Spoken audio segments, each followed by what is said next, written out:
राम प्रसाद जी घर के बरामदे में चारपाई पर लेटे हुए सर्दी की धूप का आनंद ले रहे थे। तभी वेदांत उनके पास आया और बोला, बाबा कल सुबह आपको कुछ खाना नहीं है और ना ही चाय पीनी है और ना पानी। सुबह अस्पताल जाकर आपका खून देना है जांच के लिए, उसके बाद ही आप कुछ खा या पी सकते हैं। राम प्रसाद जी बोले, अरे क्यों इतने पैसे खर्च कर रहा है मेरे ऊपर? वैसे भी मुझे कोई बीमारी नहीं है, मैं एकदम स्वस्थ हूँ। तू परेशान मत हुआ कर, मैं इतनी जल्दी मरने वाला नहीं हूँ, समझा तू या नहीं? आप मरना भी चाहे ना बाबा, मैं आपको इतनी जल्दी मरने नहीं दूंगा। मुझे अभी आपके साथ बहुत समय तक रहना है और आपकी खूब सेवा करनी है। वेदांत राम प्रसाद जी को चारपाई पर बैठते हुए बोला। राम प्रसाद जी बोले, बेटा ये मरना जीना तो सब उसके हाथ में है। अपने हाथ में तो सिर्फ कर्म करना लिखा है। कर्म करते जाओ, फल ऊपर वाला अपने आप ही दे देगा।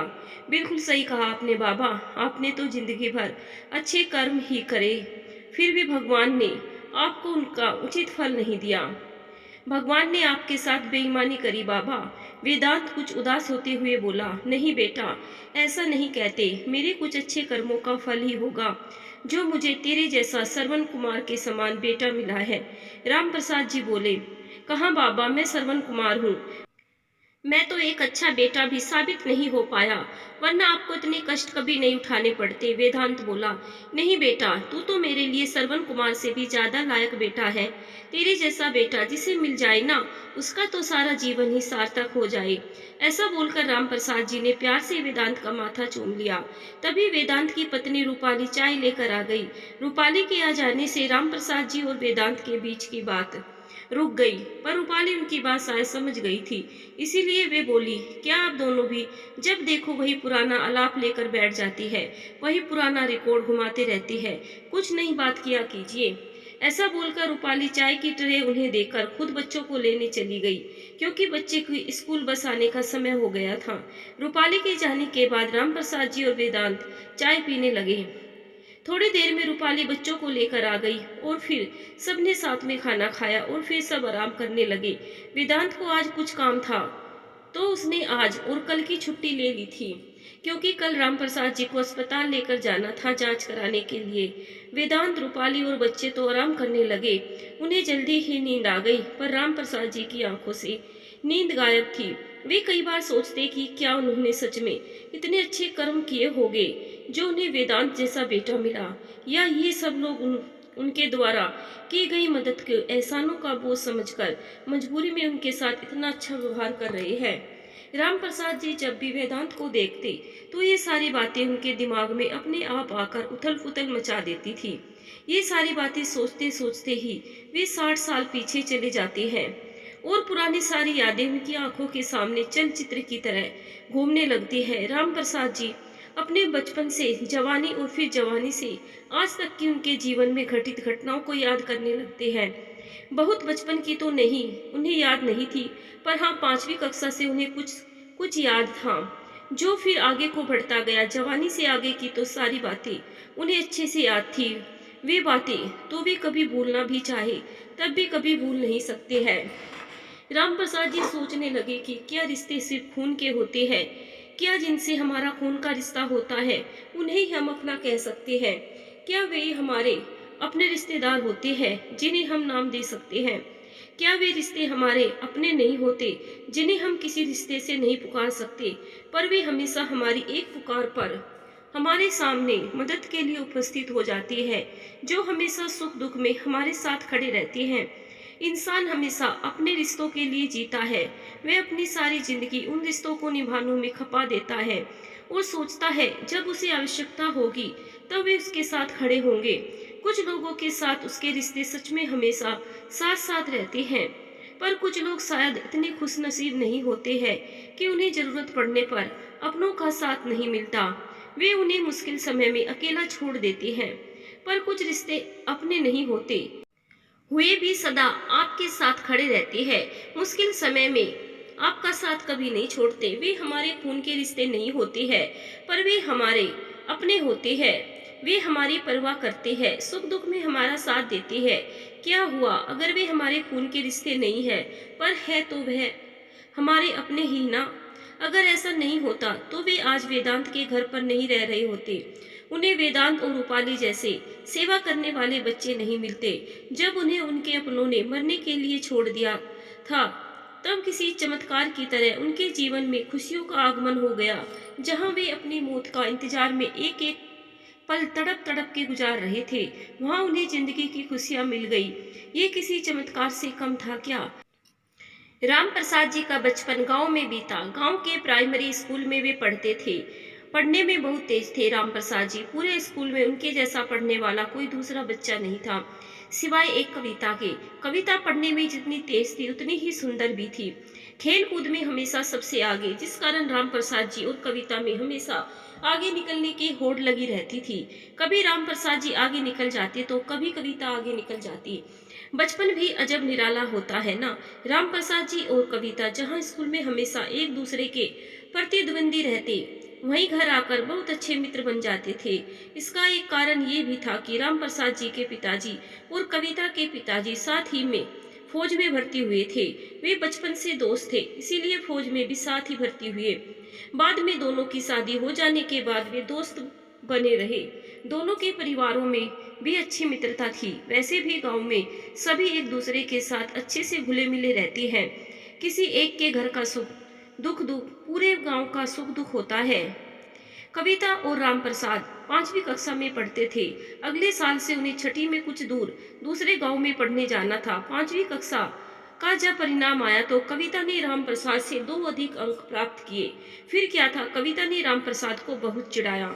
जब वे रिजल्ट लेकर घर वापस आ रहे थे तो कविता राम प्रसाद को चिढ़ाने लगी और बोली, देख ले राम, तू कभी भी मुझसे ज्यादा अंक नहीं ला सकता। इस बार भी मेरे ही अधिक अंक आए। अब तो तू मेरे साथ प्रतिस्पर्धा करना छोड़ ही दे और मान भी ले कि मैं तुझसे ज्यादा होशियार हूँ। राम प्रसाद चिढ़कर बोला, ज्यादा क्या उछल रही है? मेरे से 2 ही अंक तो अधिक आए हैं तेरे, और उछल ऐसे रही है जैसे आसमान से तारे तोड़ लाई हो। राम प्रसाद को चिढ़ता देख कविता और उसकी सहेलियों को बहुत मजा आ रहा था। स्कूल से घर तक पूरे रास्ते वे राम प्रसाद को चिढ़ाते रहे। घर पहुंचने तक तो राम प्रसाद रोने ही लग गया था। राम प्रसाद को रोते देख कविता की मां ने जब बच्चों को खूब डांट लगाई थी कि कोई इस तरह किसी को चिढ़ाता है क्या? तुमसे उसके 2 अंक ही तो कम आए हैं। तुम तो उसके पीछे ऐसे पड़ गई हो जैसे उसने कोई बड़ा गुनाह कर दिया हो। कविता और उसकी सहेलियों को डांट कर कविता की मां ने राम को चिढ़ाने के लिए मना किया और फिर राम को अपनी गोदी में बैठाकर चुप कराया और उसे जलेबी खाने को दी, जो भी कुछ देर पहले ही कविता के दादाजी कविता का आज रिजल्ट आने वाला है इस खुशी में लेकर आए थे। क्योंकि सब जानते थे कि कविता और राम में से ही कोई अपनी कक्षा में प्रथम आएगा और कोई द्वितीय। दोनों परिवारों में आपस में बहुत अच्छी मित्रता थी, इसीलिए कविता के दादाजी दोनों परिवार के लिए ही हलवाई के वहां से जलेबी लेकर आए थे। जब कविता की मां ने राम को जलेबी दी तो वह बहुत खुश हो गया और चुप होकर जलेबी खाने लगा और जलेबी दिखाकर कविता को चिढ़ाने लगा। कविता उसे देख रही थी और फिर मां से बोली, मुझे भी 2 जलेबी, कक्षा में मैं तो प्रथम आई हूँ और जलेबी ये रमुआ खा रहा है। मां ने कविता से कहा, तुम राम को क्यों चिढ़ा रही थी, इसीलिए तुम्हें जलेबी नहीं मिलेगी। जलेबी के लिए मना करने पर कविता का मुंह फूल गया और वह आंगन की दूसरी ओर राम की तरफ पीट करके गुस्से में बैठ गई। कुछ देर बाद मां ने उसे आवाज दी, कविता सुन तो जरा बेटा। पर कविता कहाँ सुनने वाली थी, वह तो गुस्से में जा बैठी थी क्योंकि उसे जलेबी जो नहीं मिली थी। माँ की आवाज सुनकर भी जब कविता अंदर नहीं आई तो माँ ने एक प्लेट में खूब सारी जलेबी रखकर राम को दी और उसे कविता के पास भेज दिया। राम जलेबी की प्लेट लेकर कविता के पीछे खड़े होकर बोला, अरे यार मैं क्या करूँ, कविता की तो जलेबी खानी ही नहीं है और चाची जी ने प्लेट भर कर दे दी, ये ऐसे ही सूख जाएगी, अब कौन खाएगा इस जलेबी को। राम के ऐसा बोलते ही कविता चट से पलट गई और राम के हाथ से जलेबी की प्लेट खींचकर ले ली और जल्दी से जलेबी उठाकर अपने मुंह में डाल दी, जिसे देखकर राम के साथ ही उसके पीछे खड़ी कविता की माँ भी मुस्कुरा पड़ी।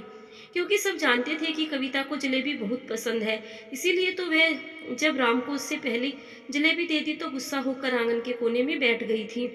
ऐसा ही होता है, बचपन छोटी छोटी बातों में ही खुश रहता है। मिनट भर में किसी से गुस्सा तो अगले मिनट उसी से दोस्ती, ईर्ष्या नफरत के लिए तो उसमें कोई जगह होती ही नहीं है। निस्वार्थ प्रेम और निस्वार्थ दोस्ती, यही बचपन की सबसे बड़ी खासियत होती है। ऐसी ही निस्वार्थ प्रेम और निस्वार्थ दोस्ती थी राम प्रसाद जी और कविता की, जिसमें लड़ना झगड़ना रूठना मनाना सब कुछ होता था। दोनों बच्चे शुरू से ही साथ पले बड़े थे, जिससे उनके बीच एक अलग तरह का सामंजस्य स्थापित हो गया था। 5वीं की परीक्षा का परिणाम आ गया था। अब उन्हें छठी कक्षा में पढ़ने के लिए दूसरे स्कूल जाना था, जो दूसरे गांव में था। सारे आसपास के गांव के बच्चे वहीं पढ़ने आते थे, क्योंकि आसपास कोई दूसरा स्कूल नहीं था। इसीलिए रामप्रसाद जी और कविता का भी उसी में दाखिला करा दिया। आना जाना पैदल ही होता था। सब बच्चे एक साथ ही आते जाते थे, इसीलिए कोई दिक्कत वाली बात नहीं थी। रामप्रसाद और कविता भी साथ में ही स्कूल जाने लगे। दोनों बहुत अच्छे मित्र थे, पर उनमें प्रथम आने की प्रतिस्पर्धा दूसरे स्कूल जाने पर भी खत्म नहीं हुई। दोनों पढ़ाई में हमेशा एक दूसरे के प्रतिस्पर्धा करते रहते थे। इसी तरह कुछ खट्टे कुछ मीठे पलों में नोक झोंक के साथ दोनों बच्चे धीरे धीरे बड़े होने लगे, पर उनके बीच न कभी प्रतिस्पर्धा कम हुई, न कभी मित्रता ही हुई। कविता और राम साथ साथ लड़ते झगड़ते स्कूल पढ़ते हुए बड़े होते जा रहे थे। इसी तरह वे 12वीं में पहुंच गए, और जब 12वीं का परीक्षा परिणाम आया तो दोनों ने ही प्रथम श्रेणी में परीक्षा उत्तीर्ण करी। घर में सब लोग बहुत खुश थे। राम प्रसाद जी के पिताजी ने उसे आगे की पढ़ाई के लिए दिल्ली उसके मामा जी के पास भेज दिया। राम प्रसाद वहीं से आगे की पढ़ाई करने लगा। कविता ने पास के ही एक महाविद्यालय से आगे की पढ़ाई व्यक्तिगत रूप से करने का निर्णय लिया। कविता 18 साल की हो गई थी, इसीलिए उसके पिताजी उसकी शादी कर देना चाहते थे। वैसे भी गांव में शादी जल्दी कर दी जाती है। लड़कों की शादी 22-23 साल में और लड़कियों की 20 साल के आसपास ज्यादातर लोग अपने बच्चों की शादी कर देते हैं। इसीलिए कविता के घर वाले भी अब उसकी शादी करने के बारे में सोचने लगे। कविता के उससे बड़े 2 भाई थे। दोनों अब अपने पैरों पर खड़े हो गए थे। बड़ा भाई शहर में रहकर नौकरी करता था, उसे खाना इत्यादि बनाने के लिए दिक्कत हो रही थी, और छोटा भाई गांव में ही रहकर खेती बाड़ी देखता था। दोनों कविता से बड़े थे, उनकी भी शादी की उम्र हो गई थी। कविता के घर वाले चाहते थे कि पहले कविता की शादी हो जाए, तो वे फिर दोनों बेटों की शादी कर देंगे, क्योंकि दोनों बड़े हो गए थे और अपने पैरों पर भी खड़े भी हो गए थे। कविता के लिए लड़का देखने का काम जोरों शोरों से शुरू कर दिया।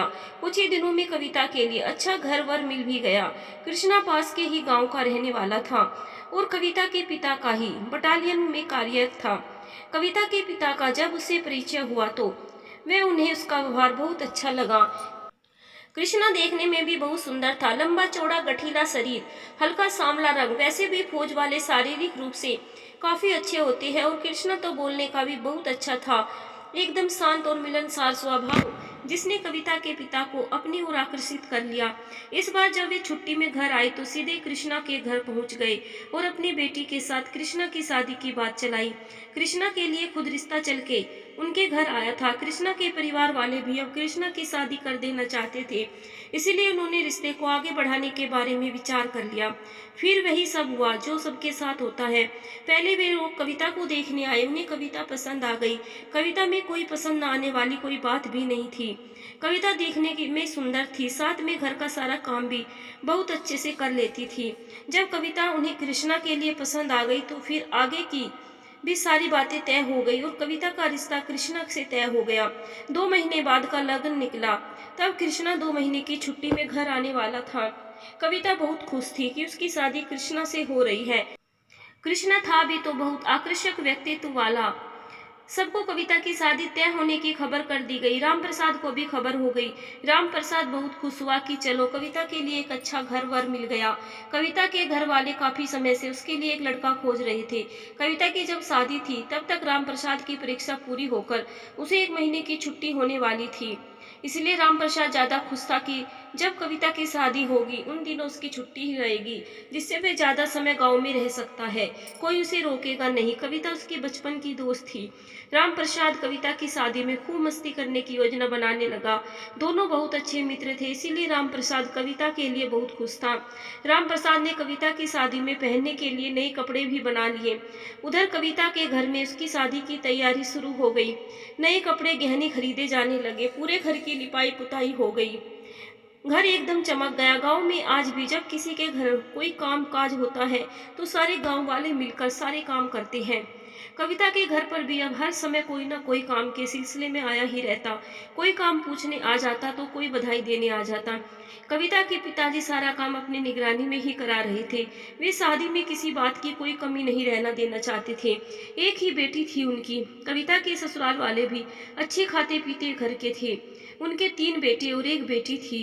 जब कृष्णा से बड़े थे सब कृष्णा से बड़े थे और उनके ब्याह भी हो चुके थे।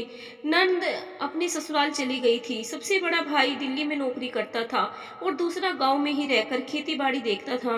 कृष्णा अपने परिवार में सबसे छोटा था, इसीलिए कृष्णा के परिवार में भी शादी की बहुत धूमधाम से तैयारी चल रही थी। कविता की शादी के कोई 15 दिन पहले राम प्रसाद जी की परीक्षा खत्म हो गई। परीक्षा खत्म होते ही राम प्रसाद जी ऐसे गांव की ओर भागा मानो जैसे कविता की नहीं उसी की शादी होने वाली हो। राम घर पहुंच गया। घर में सब खुश हो गए कि चलो एक काम करने वाला और आ गया।